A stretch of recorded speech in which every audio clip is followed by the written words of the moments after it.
Hi, it's Steve. Today we'd like to show you how to change the defrost thermostat on your refrigerator. It's a really easy job. All we're going to need is a flat blade screwdriver, 1/4-inch nut driver, and a pair of wire strippers and crimpers. Let me show you how we do it. Now before we begin this repair, the first thing we'll need to do is to disconnect power to the refrigerator. So if you can pull it out far enough to unplug it, or locate the electrical panel, turn off the appropriate breaker, or remove the appropriate fuse. Then our next step will be to remove all of the items that are in the freezer. So we'll start by pulling out the drawer and removing those items. Now with the drawer and the baskets removed from the refrigerator, we now have access to that temp sensor, which is located in the upper right rear corner on this model. And there's a little plastic cover over that sensor housing. And by using a flat blade screwdriver, we can go into that slotted opening, just pry that little plastic tab back, and we can lift that assembly forward. Now if you feel that there's enough wire there for you to cut and splice the new sensor in, you can do that without removing the rear cover. But if you find that it's a little tight, you can take that evaporator cover off, but first we'd have to take these side rails off. There are 3/4-inch hex head screws on each of those. Once we take those out, those rails will come completely out of the way, and then we can remove the evaporator cover. So we're going to remove 3/4-inch hex head screws on each of these side rails.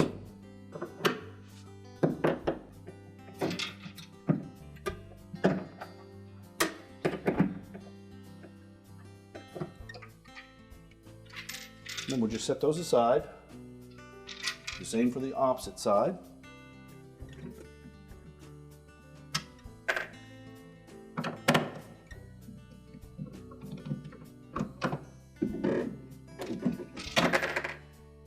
Now if your model is equipped with an ice maker, you would need to remove that next, as well as the wire harness connection to the back. Now our next step will be to remove this rear air grill. And then we'll need a flat blade screwdriver. In the top outside opening on either side, there's a little plastic tab. You can just depress that towards the center. Now as you pry that tab back, just lift that grill away from the back panel, both sides.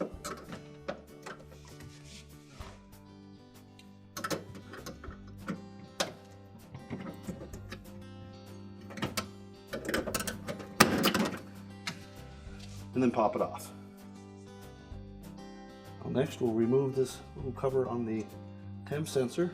Just take a flat blade screwdriver, go into that opening, pry the tab back, hinge it, and let it hang there. So next we'll remove the 4/4-inch hex head screws, one in each corner.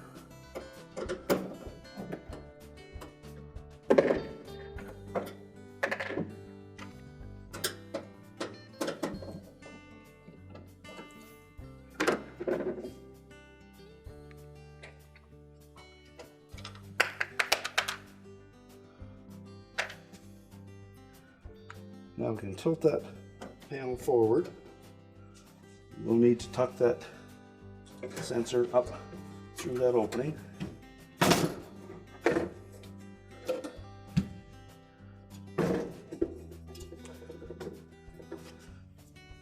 We'll also disengage this portion of the ice maker harness adapter. Now if your model didn't have an ice maker in it, you'll need to remove this little cap. Put a flat blade screwdriver in there and release those tabs. Set that aside. There's also a little tab over on the left here.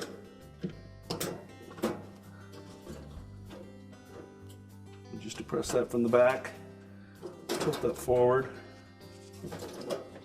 We can tuck it through the opening, and we'll remove the evaporator cover. Now the defrost thermostat is attached to the tubing up in the right rear corner here. So what we're going to do is disconnect that harness connector on the right side, as well as the one on the left side. The main harness connector into the ceiling of the freezer, and the 3 wires off of the evaporator motor. We'll then pull that harness away from these two little clips so we can get it out where we can cut and splice the new defrost thermostat into place. We'll go ahead and disconnect all of those harness connectors. Just depress the locking tabs.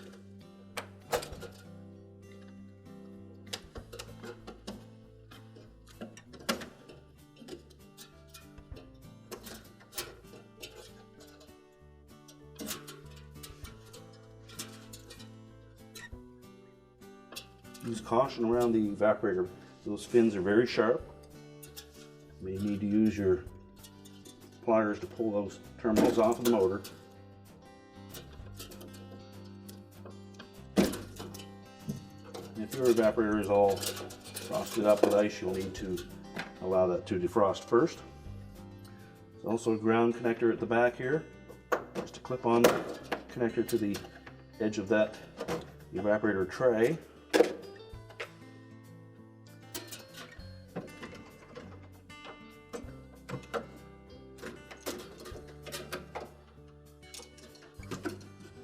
And then carefully unclip that thermostat from the tubing.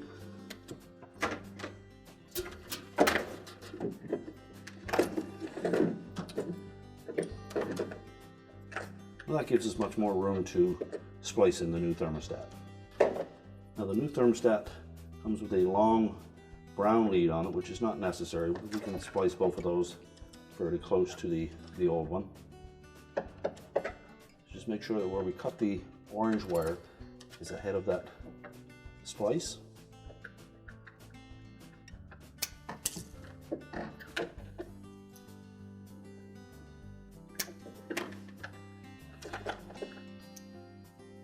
And strip back some of the insulation.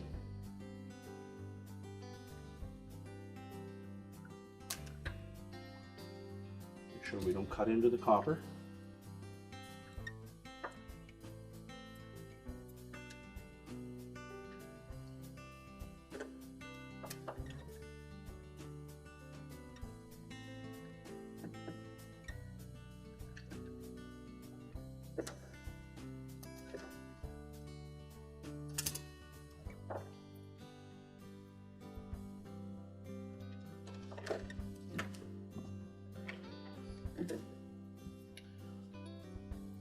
We'll take our new thermostat and we'll cut those leads to about the same length as what we removed.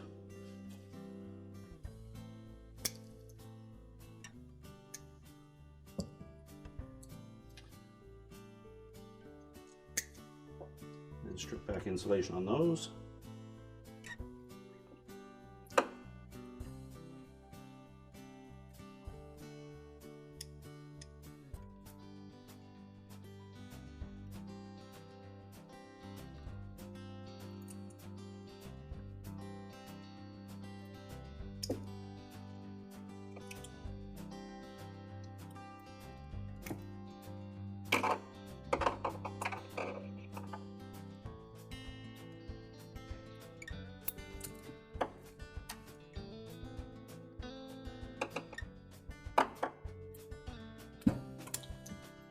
Now the new thermostat does not come with wire connectors, so we suggest that you either use a twist-on lorette, or if you can find the crimp-on style, find those even better.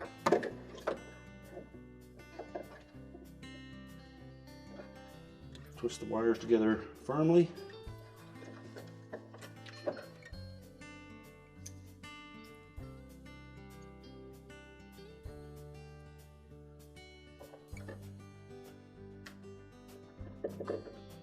And crimp the connector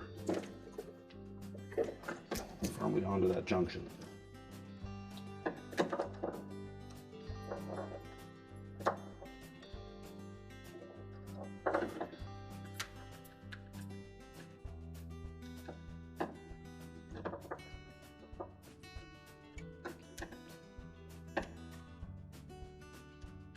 Make sure you have a nice tight connection.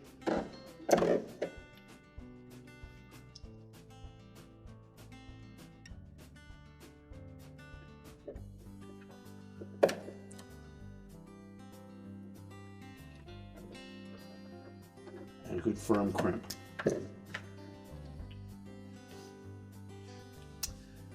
And now we can put the whole harness assembly back in. So we'll start by locating that thermostat in the same portion of the tubing.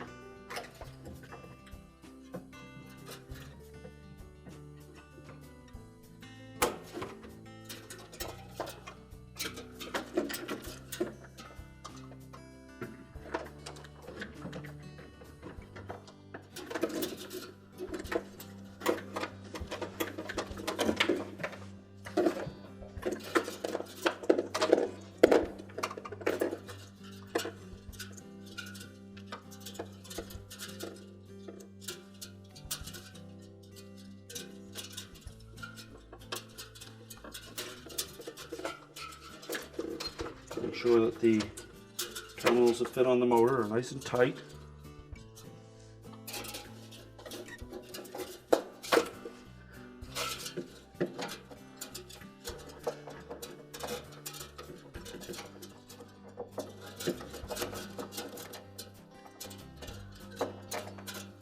Make sure we tuck as much of that harness in behind as we can.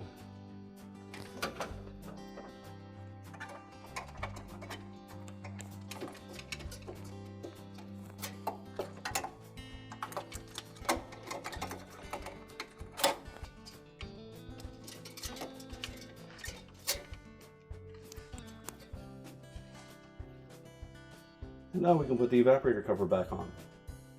So we'll start by positioning that evaporator cover towards the back.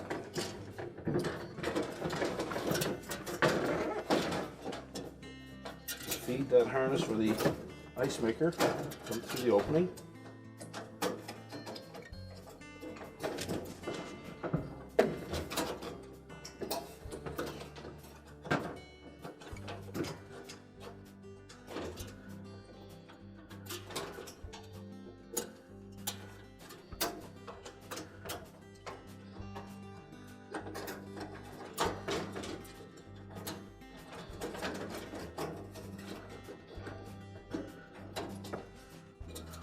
And we'll just tuck this edge in first.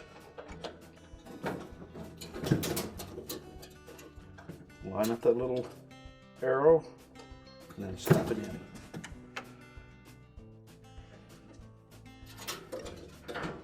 We'll lay the sensor over the front.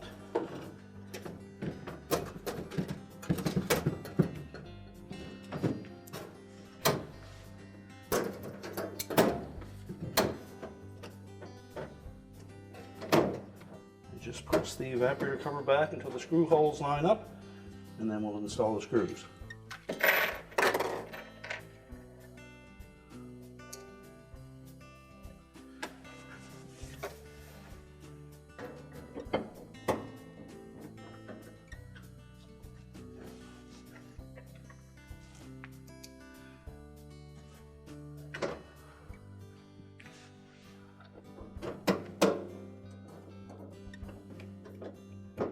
Now once we have all 4 screws secured, if your model had an ice maker in it, you would next put that on.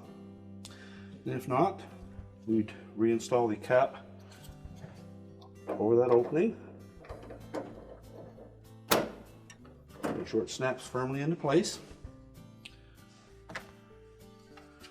Well, next we'll put the outlet grill in place.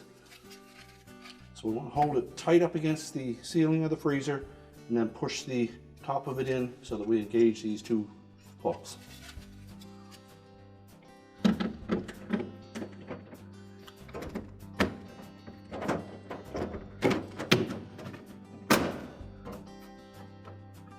That way that little tab in the center lines up in the center of the grill on the bottom row. Next we'll put the sensor back into position. We'll rotate that around. We'll line up those 2 tabs on the right. Get them into the opening on the evaporator cover and then snap it into position. And now we can put the side rails back on. Just line them up, press them into place, and then reinstall the retaining screws.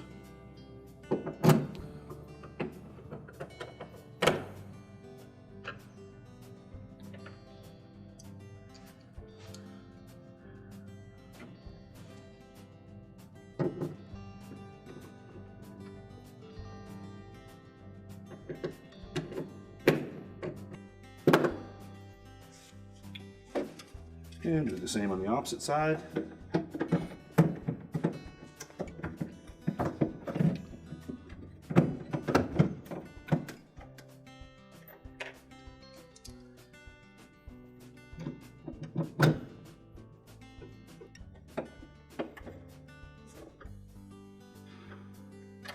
Now once those are both secure, we can put the rails back in. So if you manage to keep the two rails intact, we need to make sure that we line them both up so that the wheels turn at the same rate. If you did happen to pull one off by mistake, really all you need to do is make sure that the ribs on those wheels, there's one or two ribs on each of those hubs, on each one of them. We'll just make sure that they both point in the same direction when you fit it back on. So next, we're going to set them into their opening, line them both up, same distance, and then push them back. As you push them all the way in, it will engage these plastic tabs that will lock the outer portion of that rail into position. You can then pull the inner portion forward to its full extension. Now when reinstalling the drawer front and drawer, we need to line up this little hook tab on the rear and this one on the front, and they will fit into a notch towards the back and another notch towards the front of those rails. And this portion will fit down over top of the gear. Make sure the drawer extensions are pulled fully out, and line up the rears and hook those in first. And then just lower the front of the drawer down until it engages those. Check the action, make sure it pulls it in evenly, and then we can install the other drawer. Now that we have the drawer back in place, we can put our upper basket back in.